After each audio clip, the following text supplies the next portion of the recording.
Welcome, folks, to Crypto News Global, the show where we try to instill financial literacy to everyone around the world. And, of course, we talk a lot about the bitty. On today's show, of course, we're going to go through our market watch and Bitcoin technical analysis. Then we are going to talk about Bitcoin seeing the largest ETF inflows since January, and it's become the fifth largest asset in the world. Later, Bitcoin supply on exchanges is falling due to public company purchases, says Fidelity. Bitcoin supply shock incoming is what I'm saying. All this and so much more on today's show.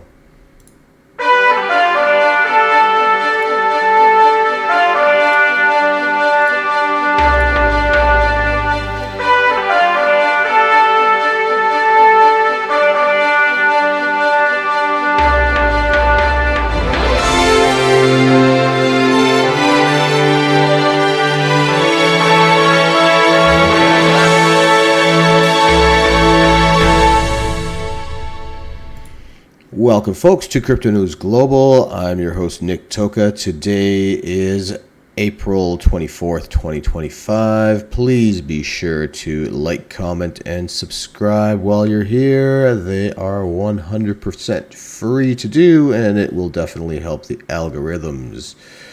Getting right into the Bitcoin technical analysis.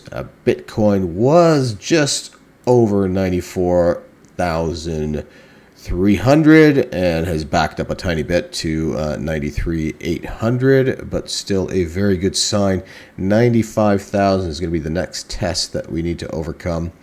Once we get over that and sustain it, then we can very easily get over 100, which would be the next hurdle. And then after that, back into price discovery, everybody. Max Kaiser's calling for $850,000 per the biddy this halving cycle.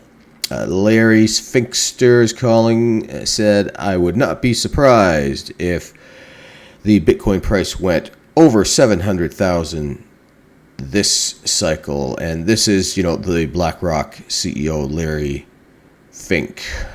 So he should know a thing or two about money and Bitcoin. Huge Bitcoin holder, $11 trillion in assets under management with BlackRock. Looking at Solana, up 2.5%, $153. Ethereum down 0.75%. Boohoo, $17.73. XRP break even, $2.20. Sui was kicking butt in the past couple days, up 14% today to $3.34. Doge up 4%, 18 cents.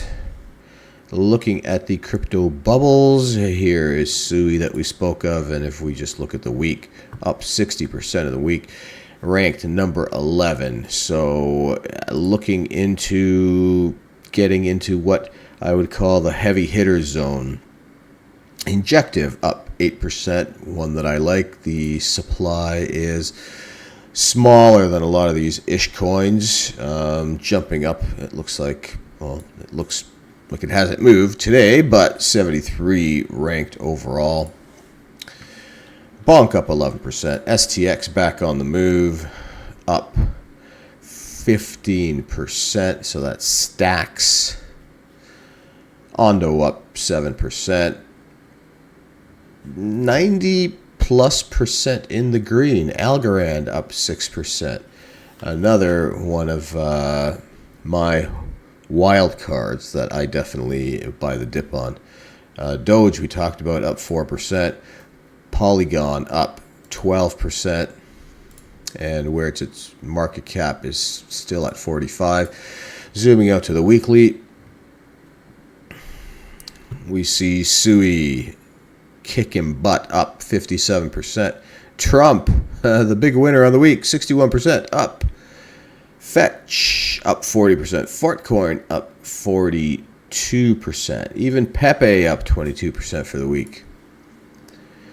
Zooming out to the weekly, Fartcoin, the big winner, over 100%, 105% for the week. Sui, this is for the month. Sui up 35% for the month. XCN up 90% for the month. Total hash rate in terahashes here, we've got 90,000 tera. It's not 90,000, it's like 900 billion terahashes per second is what this equates to. So there's the actual number. That would be 858 million terahashes per second. Yes, let me just double check that. Indeed. So we see it's down a little bit, and we've talked about this before. The BitcoinPrice is kind of jumping up to meet it. The price generally is going to follow the hash rate. So the hash rate was spiking a couple weeks ago, and now, like clockwork, the Bitty following behind, also spiking up. The hash rate, of course, is in blue here, and the Bitty price is in black. Global M2 money supply. This is going back from 2013, but if we kind of just zoom in to the past 6 months or so, about 1 year, let's get into that. We'll see that just here, getting into mid-January, mid-February, this metric is always lagging, so they don't have the newest money supply information. But as of January 20th, the M2 money supply spiked quite a bit. And it's pretty well known that the Bitcoin price, about 2 months after that, will follow what happens in the M2 money supply. So as we see the Bitcoin price now in the past few days also jumping, if we just refresh so we can get a good view of the M2 money supply for the past 15 years, you'll see that the Bitcoin price and the M2 money supply follow each other very, very closely, and it continues here. This is from the top 21 central banks in the world. So the M2 money supply is basically how much money is available. So how much fiat money is available. So when they print more money, there's more money available. Generally and historically, the more money that gets printed, the higher the Bitcoin price goes. Looking at the total market cap for Bitcoin, we've got it at $1.86 trillion. Ethereum, 213 billion. XRP, 128 bill. Solana, 79 billion. Doge, 27 billion. Cardano, 25 billion. Tron, 23 billion. Let's find Sui. Sui, number 11. They gained about over 2-3 billion since yesterday. Currently just under 11 billion bucks market cap. Let's refresh the total market cap. We are currently at $2.89 trillion for the entire industry, with Bitcoin holding 64.37% of that, Ethereum 7.4%, and XRP 4.5% of the total crypto market cap. Crypto Fear and Greed Index brings us at a 60 in neutral today. Yesterday was a 63 in greed. Last week a 33 in fear. There are approximately 1,084 days left until the next Bitcoin halving in 2028, with 156,157 blocks left to mine until then. Total, this is assets by market cap globally. We've got gold. Bitcoin was up to number 5 at one point today.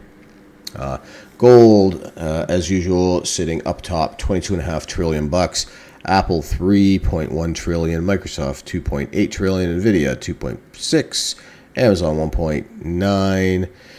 Google, 1.9. Silver, 1.89. Bitcoin, 1.863. Saudi Aramco, way down there, 200 billion. Lower at 1.6 trillion and Meta 1.3 trillion. You can currently get 1,065 Satoshis for 1 fiat US dollar. U.S. debt clock keeps on ticking. The current U.S. national debt is 36,767,000,000,000. That equals to 107,448 per U.S. citizen, or 323,049 per U.S. taxpayer.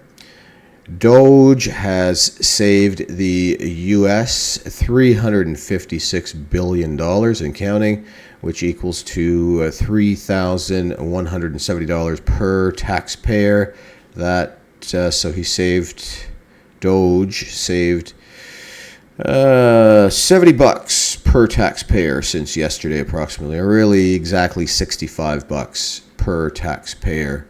And that's kind of the rate it's been going, between $50 and $100 a day that they've been saving. So, stop burning his cars, people, because the Democrats and the bloody media now are causing this guy, instead of doing this job at Doge, which he is doing a great job, regardless if people are losing their jobs in the government. Guys, if there's fluff, if there's a job where nobody's doing their job, or if it's not needed anymore, why would we as taxpayers continue to pay them? Right? They're getting rid of the fluff. $356 billion. And again, they saved, if there's 2 people in your house, they saved you, $65 each since yesterday, $130. If there's, 4 people, they saved your household $260 since yesterday. So anyway, he's already said, Musk has said he's going to step down and focus on his company, which is reeling due to multiple things. A lot of it, sadly, was because of the media's perception of this whole Doge thing. And, the Democrats just can't let anything go. They don't have anything good to really base their ideology on. Another thing they're still basing it on is a M13 member who was not given his due process and sent to an El Salvadorian prison, and they're freaking out. Big stories. The guy in Maryland, I think he's the governor, went down there to meet this guy, the prisoner, and wouldn't leave until he met him. So he did meet him, and then they had, pina coladas and the beautiful sunshine there. Meanwhile, a illegal immigrant killed a lady who had 5 kids in Maryland, but not once did he go see them, right, in his own state. So imagine, but he spent taxpayers' money to go down to El Salvador, and all that's going to happen with this guy, this prisoner, is he's going to get his due process. And I wish they would just speed it up and get this story over with, because the Democrats just will not let this stupidity go. All that's going to happen is he's going to go back to the States for 1 day. He's going to be in court for 1 day. He's going to get his due process, and then they're going to send him back to El Salvador. So I just don't get it. Now, what they don't tell you about this guy is his wife has put in multiple claims for him beating him, right? So we got a wife-beating criminal, illegal immigrant, who also was charged with human trafficking, and also charged with some drug possessions and beating his wife, right? And they have kids too, right? Nothing was said about him doing anything to the kids, but definitely the wife multiple times said he beat her.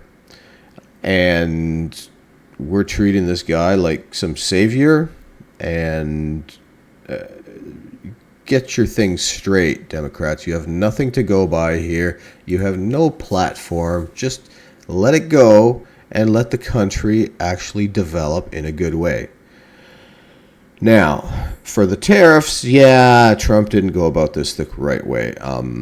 He really, instead of saying, I'm going to tariff the world, if he really wanted to tariff the world, maybe he should have went ahead and have done it. 1%, let's say, right? If what he really wanted to do was negotiate tariffs with each country individually, well, that's what he's achieving, but he could have also done that a little differently. What he did get was all the countries came to him and said, we want to negotiate, right? And what's going to end up happening is there's going to be fair trade and maybe even free trade with lots of countries around the world now. Now, with respect to China, if indeed he wanted to, if the ultimate goal here was to put tariffs on China, well, this also wasn't that greatly thought out, because places like Europe, places like Asian countries, Vietnam, I'm sure there's lots of countries in the Far East. Instead of them, fine, they're trying to make deals with the U.S., but they're also trying to make deals with China now. So instead of all the countries coming, we're going to do great business with the States. Instead, they're like, well, what's our alternative? Well, China is wooing us. Let's make a deal with them. So they could have actually lost some of the deals because of that. Regardless, I think in the next few months, the next coming years, we're going to really see the economy and the biddy pump huge, because good things are going to happen. Once these interest rates come lower, we're going to see Bitcoin flying to the moon, folks. This Doge thing, stop attacking Elon. He is actually doing a great job. There's nothing I can say that they have done wrong. They might have made a mistake here or there, but they live up to it, and they come out and say, oh yeah, this was a mistake. Let's fix this. So not bad for a bunch of nerds, right? Saving $356 billion and $3,170 each person in 3 months' time. That's my point of view for this whole Elon thing. I don't know why people are burning their cars. A guy today at work brought me for a ride in his Tesla. We had to go do a job, and beautiful car. Knocked me back in my seat a few times. With the, it was a Model Y. Literally, like, bang, acceleration. Parked itself. Huge trunk. Lots of space. Comfortable. Fast. And right now, there's no other car maker that is making a more made in USA automobile than Tesla. So I don't know what everybody's freaking out about. Problem is, Dems don't like it when they lose. They're sore losers. This is really what's happening, and the media doesn't portray it that way. The media portrays it like the Republicans are evil, and using words like Hitler, and name to me where exactly these people are the same. It's kind of disgusting. But that's what you get when you watch CNN, I suppose, and half the country's watching CNN, unfortunately, and this is what you get. I would suggest you find some good alternate new media on the web, and you'll get a whole new perspective on what's going on with the country. With the Biddy, they have seen the largest ETF inflows since January, and earlier today became the 5th largest asset in the world. Bitcoin has spent the majority of the past 24 hours on a notable rally that saw its price peak at an intraday high of 94,300. It just hit it too, like literally 15 minutes ago, the same 94.3. This rally marks an interesting change from the tight consolidation range between 80 and 85 that had defined Bitcoin's trajectory through much of April. Behind this breakout lies a significant uptick in institutional activity through spot Bitcoin ETFs, which recorded their highest daily inflows since January. Interestingly, this inflow surge has helped push Bitcoin into the top 5 largest assets globally, surpassing Alphabet, which is Google, silver, and Amazon in market capitalization. Spot Bitcoin ETFs see largest inflows since January, according to data from Value. US-based spot Bitcoin ETFs raked in 936 million in net inflows on April 22nd alone, marking their best single-day performance since January 17th, when it registered 1.08 billion. Wednesday, April 23rd, also witnessed similar performance, registering inflows of 916 million. BlackRock's iShares Trust led the way with a staggering 643 million in inflows, followed by ARK 21 shares with 129 million. Furthermore, spot Bitcoin ETFs are now on 4 days of consecutive inflows of $100 million or more. The last time such happened was in the last week of January. These inflows into spot Bitcoin ETFs follow a weeks-long dry spell into ETF activity, which saw many traders question the sustainability of institutional interest. Nonetheless, the timing of these inflows couldn't be more impactful. Bitcoin's price surged in tandem with recent ETF activity, showing the strong effect these ETFs have come to have on the spot price of the Bitty. So, as mentioned before, Bitcoin surpassed Amazon, Google to become the fifth largest asset, but that was earlier today. If we go back to this, we see that these four are pretty close to each other, right? Amazon, Google, silver, Bitcoin. Bitcoin was in position 5 for quite some time. Then it dropped back to 8, when the price kind of tanked after these tariffs. And then it's been playing with this up and down. So earlier today, it was ahead of Amazon. As we see, folks, we saw the price go from, 85 to 92, 93 in what? A day and a half, right? So this should give people hope that this is the kind of thing that Bitcoin does. It goes sideways, sideways, sideways, and then suddenly, all in one day, the price jumps, 8,000, 5,000, 10,000, God candle. And I'm hoping that one day it will do what I have dubbed as the creator candle, which is $100,000 in a day. And if you think about it, you're probably thinking this guy's a little off, but consider this. When Bitcoin gets to $1 million, and it will, I don't know if it's going to be this cycle. Look, Larry Fink said, don't be surprised if it gets to $700,000. Max Kaiser is predicting 850. So, okay, let's say whether it gets to $1 million this cycle or next cycle, when the price is $1 million, if the price change is 10% in one day, there's $100,000, right? So this creator candle that, again, I dubbed the creator candle. All right, you heard it here first. You heard it here months ago. Everybody else is calling it the Omega candle, 100,000 in one day. To me, that doesn't make sense. All right, the creator candle goes along with the God candle, right? The God, the creator. Regardless, a 10% hike in price, if the prices of the Bitty is $1 million and it goes up 10%, there's $100,000 in a day. So this creator candle definitely is possible. For now, 10 grand in a day, still pretty damn good, folks. Let's face it. So let's hope we see more days with that like that. But as we've seen, this can change so fast in a day and a half, up $8,000.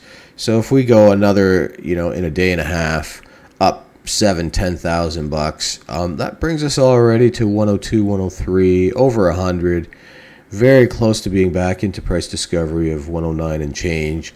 So this could happen really fast. We just need some good news. Right now, the only news in the financial markets, period. Nobody cares about financial reports anymore, it seems. They just care about the stupid tariffs. What's going to happen with the tariffs? It's just a media frenzy with this tariff thing. From the beginning, I've been saying this is a negotiating tactic, and lo and behold, it's become a negotiating tactic, hasn't it? So what's going to happen next is some announcements are going to be made that, yes, we made a fantastic deal with, wherever, right? Europe or Guatemala or Vietnam or Singapore or something like that is going to come out. And that will probably spike all financial markets, including the Bitcoin. Then what's going to happen is it might take a while, but some good news is going to come out from China saying, yes, we have agreed to make a deal and the tariffs are going to be even less than what they were before. Something like this. And the markets are going to boom. So I know when the prices were lower, we were recommending buying the dip. At least I bought the dip. So if I was a betting man, I would continue to average, dollar cost average slowly into the biddy. SUI looks like it's ready to pump. XRP still hasn't done its thing. Solana, I could see Solana price getting into the thousands when the Bitcoin price, when the real good news kind of starts coming in. So it's not too late. The institutional buyers keep buying nonstop. So just keep that in mind. And if you see news about, institutions buying Bitcoin, like, for example, we do see that, right? We see Strategy every week, MicroStrategy is buying more Bitcoin. So these guys aren't letting up. There's other companies that are continually buying Bitcoin too.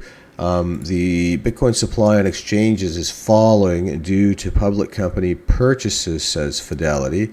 Bitcoin reserves on cryptocurrency exchanges have dropped to their lowest level in more than 6 years as publicly traded companies ramp up their accumulation of the digital asset following the U.S. presidential election, according to Fidelity Digital Assets.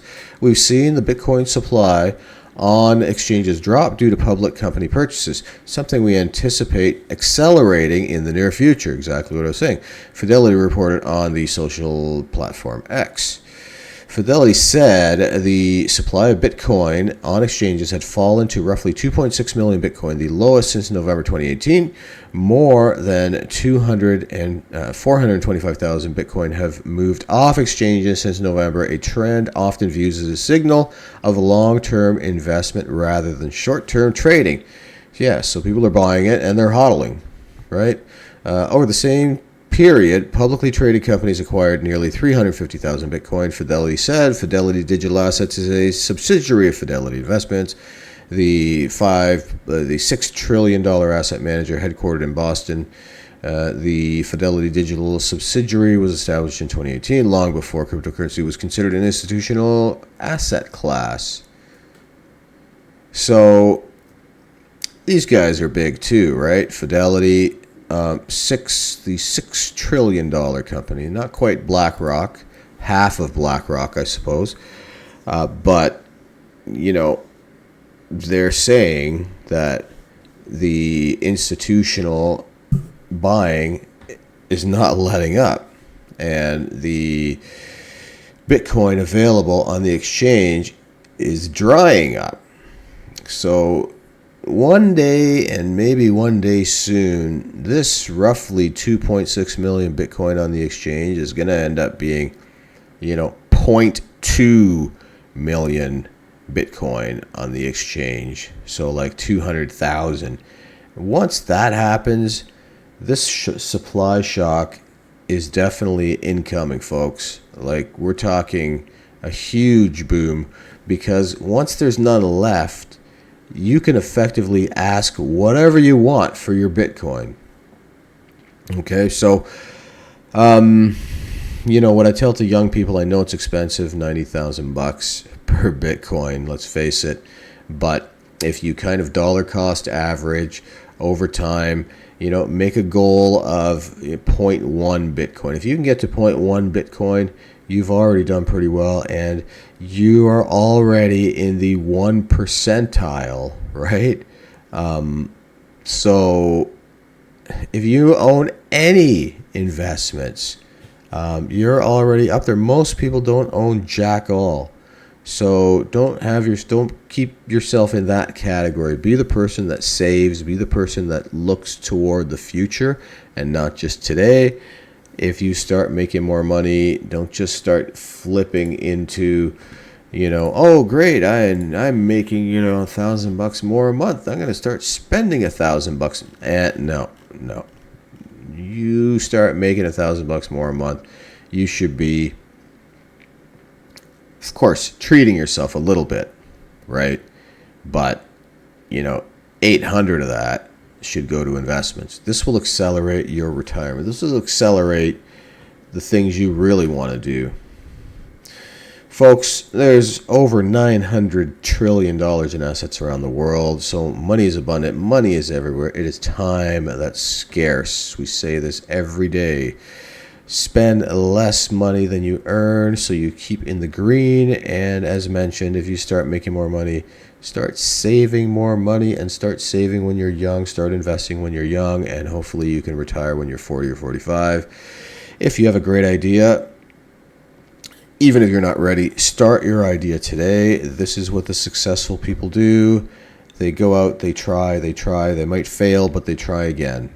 But they definitely start today. They don't keep waiting for tomorrow till everything's perfect, because it's never going to be perfect. Hopefully you found this stream enjoyable, folks. If you did, again, please share, like, comment, and subscribe, and we will see you on the next stream. Thanks so much for joining.